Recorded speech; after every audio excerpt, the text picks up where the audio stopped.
Welcome to Your Inspired Journey. I'm Carla Andrews, and I have the pleasure of being here with Jerica Jech.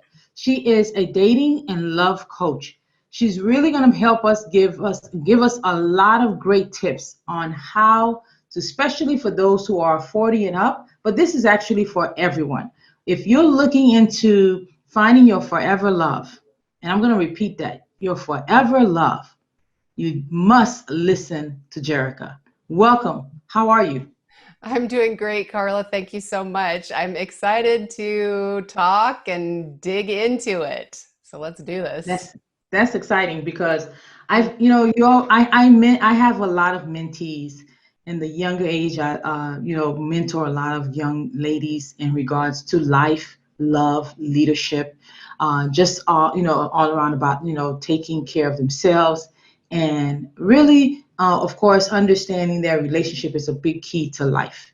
And being that we're saying about we're talking about relationships, of course, that includes your love life. Mhm. Tell us about, just before we even go through all of this, tell us about who you are. Share to the world a little bit about who Jerica is. Well, I can kind of tell you about how I got to where I am today. I was married for 15 years, and my parents were divorced when I was younger, and so it was always my dream, my plan, my goal. I mean, I held on to this so tight. I wanted to have a lifetime commitment. I did not want to be divorced. That was in my mind, since I was young. I was determined like to do that. And so I found myself at age 48, well, to stay together, it takes two people, right? So that's not always your choice. And so my marriage ended when I was 48, and Mm. first I had to go through all of that, all of the divorce and the pain and all the things that go on with that. And then I found myself, well, now I'm single. What do I do? Like, I'm 48. This is crazy. And of course, since Mm. this was like a couple of years ago, so this was like in 2018, um, I thought, well, what do people do now to meet people? How does this work? Because, 15 years of marriage, I'm not exactly out there meeting men, right? So I'm like, I guess they do this online thing, and somebody who's Mm. 48, I'm kind of like, I barely know how to use the stuff, and how do we do this? And I'm supposed to put a profile up, and what is swiping? What do we do the left and we do the right? And so I found myself on a whole journey, looking for love again, because I did know that I did want that authentic forever love for Hmm. myself. So I have a couple of questions. Do you mind being, like, do you mind us digging a little bit deeper Let's in the go. conversation? All right. So I'm sure as you're mentioning, you got divorced. Hmm. As the half of the marriage, do Hmm. you feel that you've seen this coming or it just hit you all of a sudden?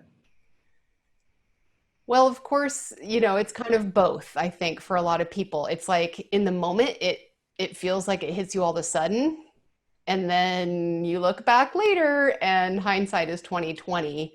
And in a Mm-hmm. way, you can see the seeds for the divorce kind of like almost even from the first time we met, or from even, before we were married. All of those things, the way things were between us, kind of like led up to the end. That's why I'm so passionate about helping women learn to date, because I Mm-hmm. really believe it's how you start off your Mm-hmm. relationship that leads to the forever love. So you mentioned about the seeds. Mhm. Can you share some of those seeds? What were those seeds that led to that space, if you don't mind sharing? What happened was, I just think it was unbalanced from the very beginning.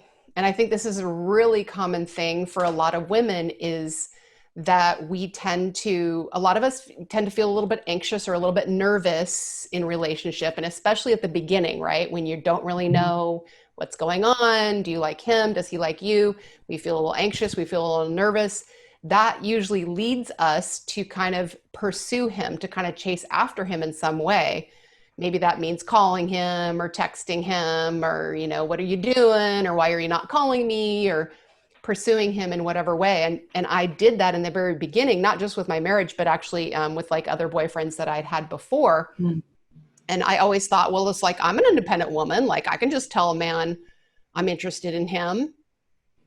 And there's nothing wrong with that. But the problem was I didn't really leave space for him to show me how interested he was.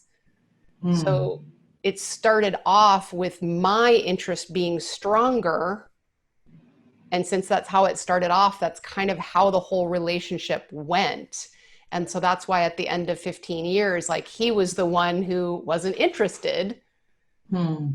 And I was the one who was, not wanting it to end because I didn't want to be divorced. And so how it started off is also how it ended.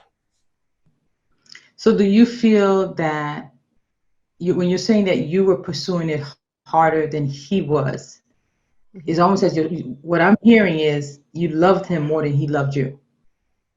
Oh, wow. Could that be? Mm, that's so hard to That's not what is define. coming. Yeah. That's so hard to define. I'm not sure if I could say that. Um, I definitely was But he doing or more he and I cared. wanted it more. I Yeah. wanted him more. Did I love him more? Wow, you're getting deep with those questions, Carla. Hmm. It's good. It's good, right? Hmm. It's those conversations as you're helping, those who you're serving. These are questions that we're off record slightly, but you'll know when I jump back in. These are the questions that they'll ask as they're listening to you, and this is what's going to help them connect with you. Okay.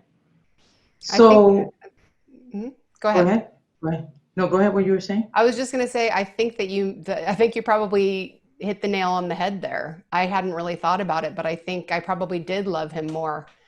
Maybe that's hard for me to say, It's okay. and It's okay. maybe I didn't really allow him to love me. Hmm. Again, it's kind of this push pull.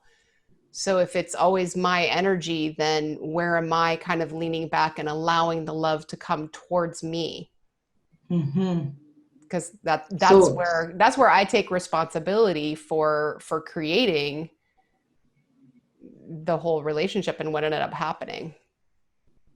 so it's interesting about the dynamics of relationships. It's like, if we can talk about this in so many different angles, right? It's like if I am not your priority, you know, or how's that statement, right? I will not be an option. I will be in a priority, Mhm. or a way of if a person is not willing to commit to the relationship, even the beyond the love aspect, right? But even committing to the relationship and making it work.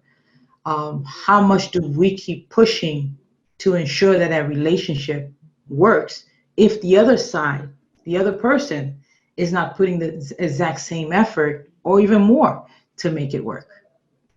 Absolutely. So when you mentioned that these some of these seeds, like what other signs were really prevalent into saying, you know what, now that I'm looking back, as I'm sharing this with my clients, these are different signs that they can look for. These are several signs that they can look for. Well, I What would you definitely say those think signs are? because this kind of like pursuing, another kind of word for it, or kind of what it turns into, is overworking in the relationship. So even Mm, this could be things like constantly thinking about him, constantly thinking, what does he need?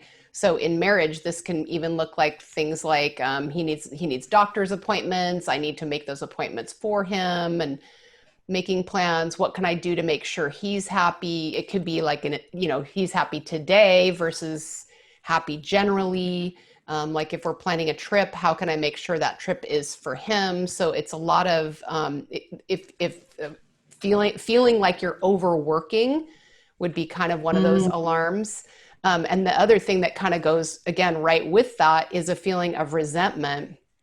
Usually is what kind of follows, is like, oh my gosh, wow. I'm doing all this work. And you're thinking in your mind, at least I was like, this is going to come back to me, or he's going to do this for me too. and I'm willing to do it first, kind of what I was thinking. And so then you end up getting resentful. But the Mm-hmm. way I'm trying to look at it now is by taking responsibility instead of like blaming him and saying like, oh, well, he should have done more. He should have done more. I'm really asking the questions like, did I allow him to do more? Or Did I leave even, that space for him to do more? or could it be that a lot of times we're doing more because there's that void there, and so we fill that void by doing more, if that makes sense. Avoid So or like an someone, anxiety. yeah, an Like, anxiety mhm, of wanting we're looking for that love is a verb, so we're looking mhm. for that action, and so because there's no action, subconsciously we're saying, well, maybe if I take some action, something will come back in return. And so Absolutely. if it doesn't return, the reciprocation is key here, right? If it doesn't return, and that's when that resentment kicks in. It's like, wait, I just did all of this for our anniversary, and all Mhm. I get is the cake is cold. So it's like, you know what I mean? It's like, I mean, I see what you're saying. It's like we have to pay attention as to if I'm just as committed, is that person just as committed to the relationship, or am I overworking for the sense of I'm afraid if I stop, nothing will happen.